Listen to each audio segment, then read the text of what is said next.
Coming up, the birth of primetime. It was sort of like taking a bit of Ali and incorporating him into your life. And I think that's what I did. And later, primetime takes matters into his own hands. You are a real man, Deion, I'll say that.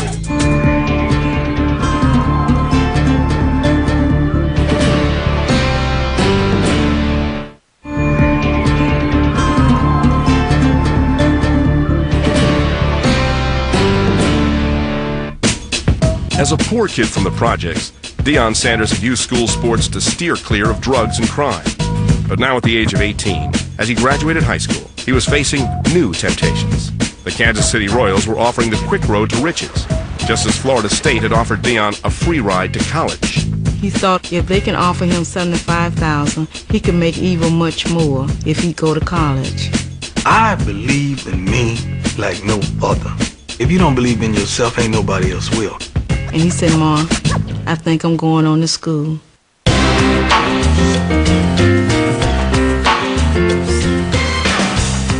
In the summer of 1985, Deion chose to attend Florida State.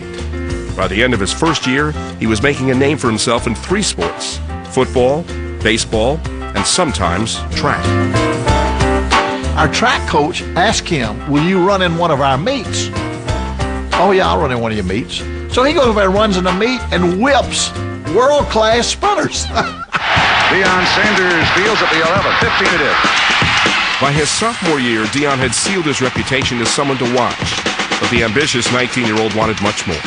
So Deion created a character he felt would distinguish him from the rest of the pack: primetime.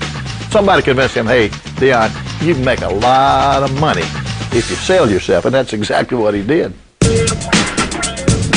Stealing a page from the School of Corporate Marketing, Deion created a character and gave it a nickname.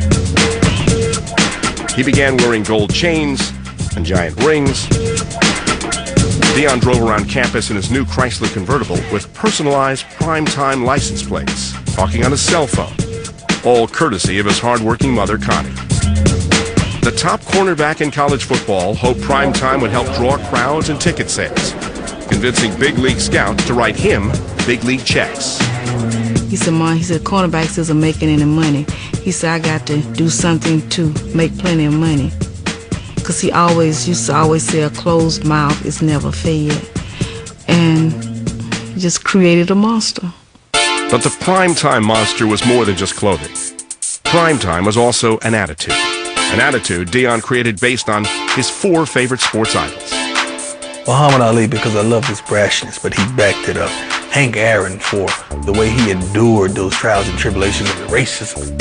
O.J. Simpson, he was the juice. He took care of his lineman, who took care of him. Dr. J, Julius Irving, the constant professional, business-like, but he had the flair for the dramatics. He was thinking ahead. He said, "I just can't intercept the ball and run out of bounds. I got to intercept it, and I got to high step. I got to throw the arms in there. I got to do something so that the attention is on me." Fans went wild, and broadcasters couldn't get enough. Sanders, like a jet across midfield. To the 40, still on his feet. This is why they call him primetime. Primetime is, the athlete who says it's time to put on the show. It's time to give my all, give the people all that they want. In the stadium, everyone hollering primetime. Primetime is always just outrageous. It's exciting. On a lesser athlete, primetime would have failed miserably, but Deion had the game to back up his bravado. In 1986, his 3rd year at Florida State, he became a college football All-American. The previous spring, he'd led Florida State's baseball team into the College World Series. Professional scouts took notice. Only a junior in college, the New York Yankees paid Deion $75,000 to play 3 months of minor league baseball. Because Deion was still attending Florida State, it was the first taste of real money, and it changed the way he looked at things. Oh, you look up there like it's 6 points. Touchdown over Deion. I look up there like it's $1 million. But Deion's success was not limited to the playing field. In the summer of 1987, primetime was taking on a life of its own. Women loved the character, including the woman he would fall in love with and eventually marry. He had on all this jewelry and had his hat turned to the back. And he said, "You looking for me? Baby, you looking for me?" And I said, "Well, who are you?" He said, "I'm Prime Time." I said, "Well, who is Prime Time?" Carolyn Chambers was a psychology major at nearby Florida A&M. She soon learned who Prime Time was. He gave me his number, and I didn't call him the very next day. I waited a day. So when I called him, we spoke, and he came right over. And from that day he came over, we were together every day after that. When his final college football season began, Deion became the team captain, leader, and mentor.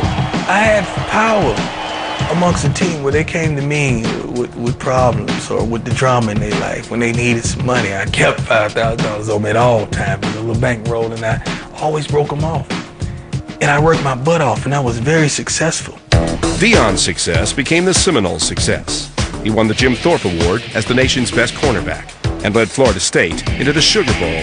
On the final play, Deion intercepted a pass in the end zone. The Seminoles won the game.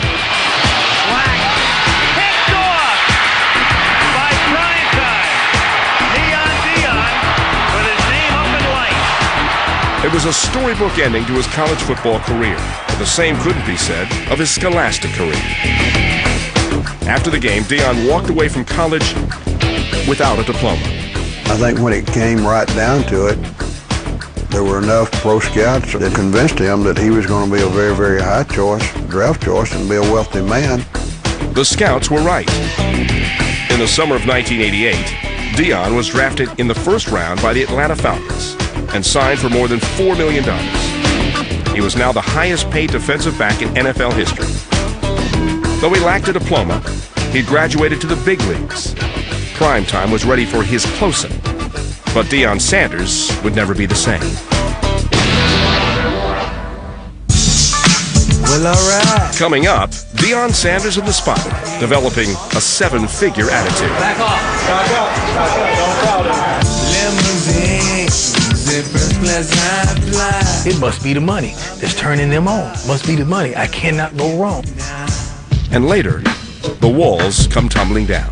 I hadn't slept in 3 days. I hadn't eaten in 3 days, and I was just dwindling away. You're watching Deion Sanders, Beyond the Glory.